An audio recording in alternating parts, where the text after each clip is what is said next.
Good evening, everyone. I took on my first leadership role at the age of 8. I was appointed class monitor.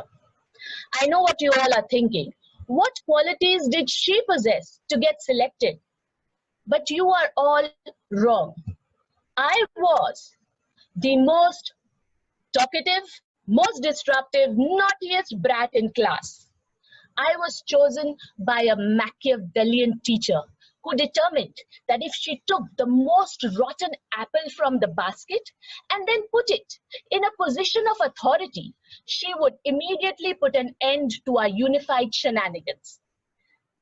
And perhaps also instill a sense of responsibility in me. And she was successful.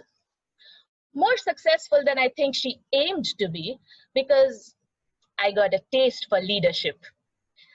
Throughout my life, I have done leadership roles from very young, and therefore I am a very intuitive leader. My leadership style was honed before I was exposed to any leadership theories of any kind. Even today, whatever the situation, I look at my team as individuals and I reframe my interactions so as to get the best out of each one of them. So it could be a completely professional environment where the team structure dictates that whatever I say has to be followed. But I almost never use the authority of my position.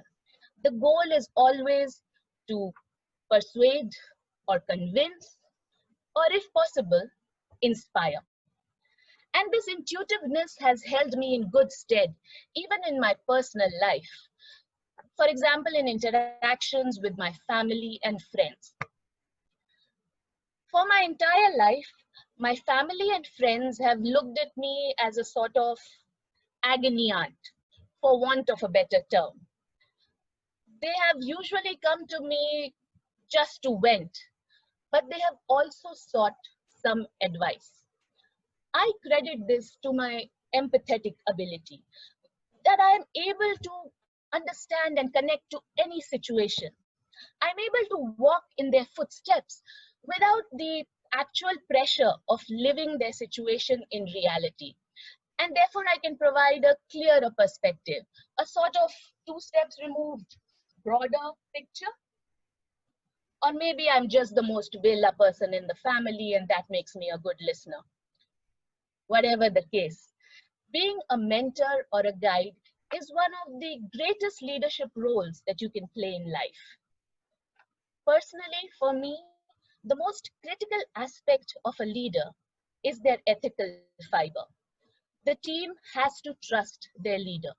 If at any time a member feels that the leader can throw them under the bus to save their own skin, they will lose all respect. And then you will have mutiny. I speak from personal experience. In my last job, I had to make a presentation to the management committee, and I was reviewing my final slides with my manager.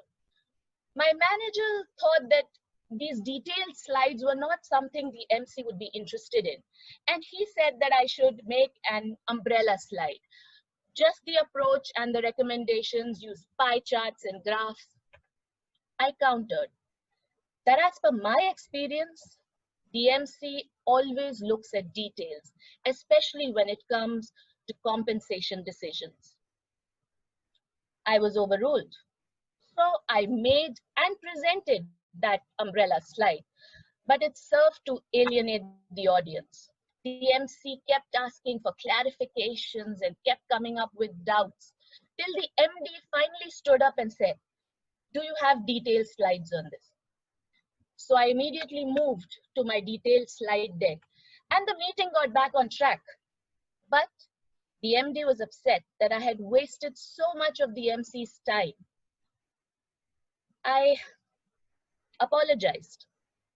At this moment, a great leader might have spoken up and said that that slide was his idea. An average leader would have just kept his mouth shut.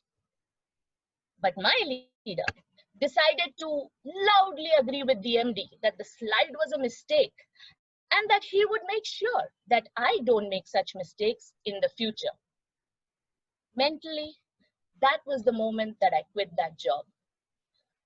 I refuse to follow a leader who doesn't have a moral compass. Eisenhower said that the supreme quality of leadership is unquestionable integrity. Success without integrity is failure. The world's greatest leaders have been inspirational because of their integrity. Gandhiji's experiments with truth, Lincoln abolishing slavery, knowing that he was leading the US through civil war, Nelson Mandela accepting years of imprisonment but refusing to give up the political struggle against apartheid. Theirs is a legacy of courage, truthfulness, and honor. Theirs is the legacy that I strive to follow. So, my leadership style is intuitive and personalized to meet the individualized needs of my team. I'm empathetic and I strive to inspire rather than dictate. And for me, the integrity, the moral compass of the leader is of paramount importance. If you go through the leadership quiz for Toastmasters, you'll find that these attributes are related to the altruistic leadership style. And obviously, that's where I scored the highest, altruistic. It's good to have a name for something that I have done since the age of 8. Thank you.